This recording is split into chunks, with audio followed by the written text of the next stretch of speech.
Okay, for today's video, i-discuss natin how to graph a linear equation given the x and y intercept. Now take note that this method is easy if the given equation is written in standard form. Okay, so as you can see in number 1, we have x plus 2y is equal to 4. Ipapakita ko kayo sa inyo paano ba natin gagamitin yung x and y intercept para ma-plot natin yung or mag-graph natin yung equation na to. Our two-ordered pair ay nakasulat in this pattern. X, 0 and 0, y. Okay, how to get the 2 points or two-ordered pair na igagraph natin? So, step 1, assign value for x, which is 0. Okay, if x is 0, ibig sabihin, ang makukuha nating coordinates ay yung coordinates na merong value ang y or 0, y. So, assigning 0 for the value of x, then isa-substitute lang natin siya sa given equation. So, if we have x plus 2y equals 4, ang magiging value na lang niya is 0 plus 2y equals 4. So, since this is 0, to get the values of y, we will divide both sides by 2. So, our y is positive 2. Ibig sabihin, our first coordinate is the value of x is 0 and the value of y is 2. So, ito na ngayon yung ating first coordinate. Now, how to get the second coordinate, which is the x, 0 or yung meron namang value yung x. So, baliktad naman, ang gagawin naman natin, i-assign naman natin the value ng y ay 0. Okay, so if y is 0, we have this given equation, x plus 2y equals 4. So, papalitan lang natin yung y ng 0. So, magiging x plus 2 times 0 equals 4. Then, simplify na natin.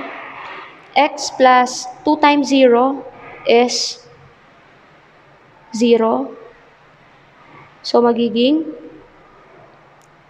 x plus 0, since 0 na to, kahit i-combine natin yung like terms, which is 0 and 4, ang magiging value pa rin natin ay 4. So, we have the second coordinates, which is 4, 0. Since nakaayos yan in x, y. So, dapat mauuna to. So, the second coordinate natin ay 4, 0. Okay, now, the final step is to plot the given coordinates. So, simulan natin doon sa first nating nakuha, which is 0, 2. So, since yan ay may coordinate na 0, ibig sabihin, our point is lying on y-axis, which is positive. So, 0 ang x, then positive 2 ang y. So, ito yon. So, we have 0, 2.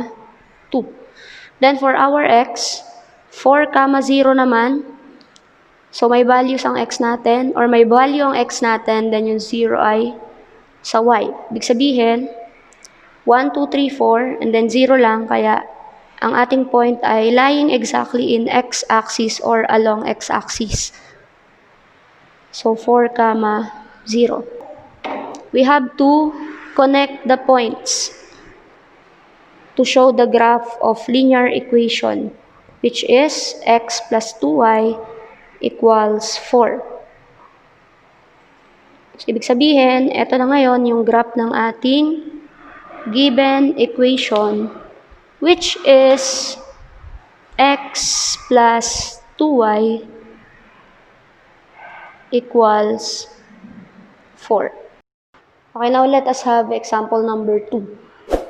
So, given 2x minus y equals 6, igagraph natin siya using its x and y intercept.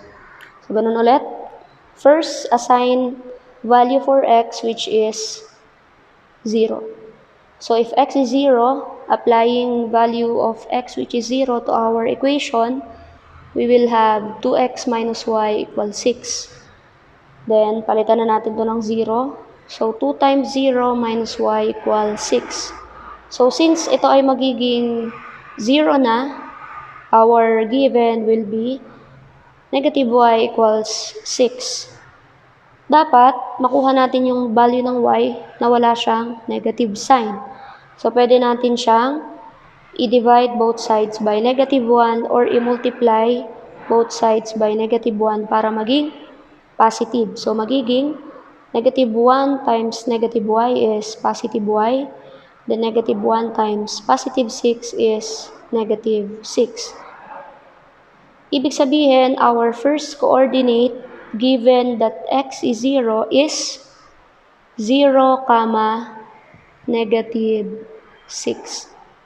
So, mamaya ito yung ating ipa-plot sa Cartesian coordinate plane. So, we have 0, negative 6. Okay, so for the next coordinate, para makuha natin, assign 0 as the value of y. So, we have 2x minus y equals 6. So, palitan na natin to ng 0. Magiging 2y minus 0 equals 6. So, since this is 0, kahit i-combine natin siya sa 6, still, ang value na makukuha natin ay 2x equals 6. So, para makuha natin ang value ng x, divide both sides by 2. Para ito ay makancel. So, ang value ng x natin ay 6 divided by 2 or 3. Okay, since the value of x is 3, ang ating second coordinate ay may point na 3, 0.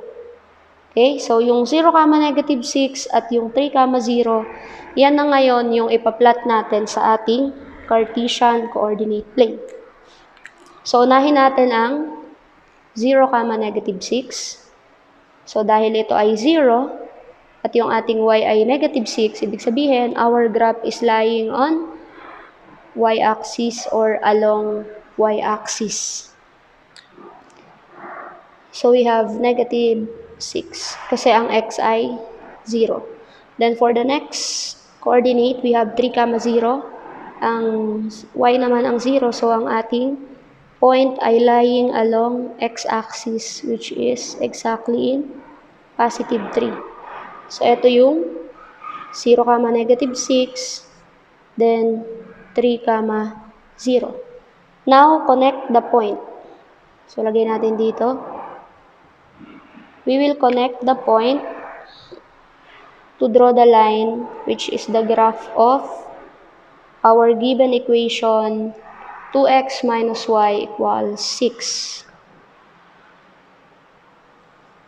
Okay, so ito na ngayon yung graph ng ating given equation. For graph ng 2x minus y equals 6.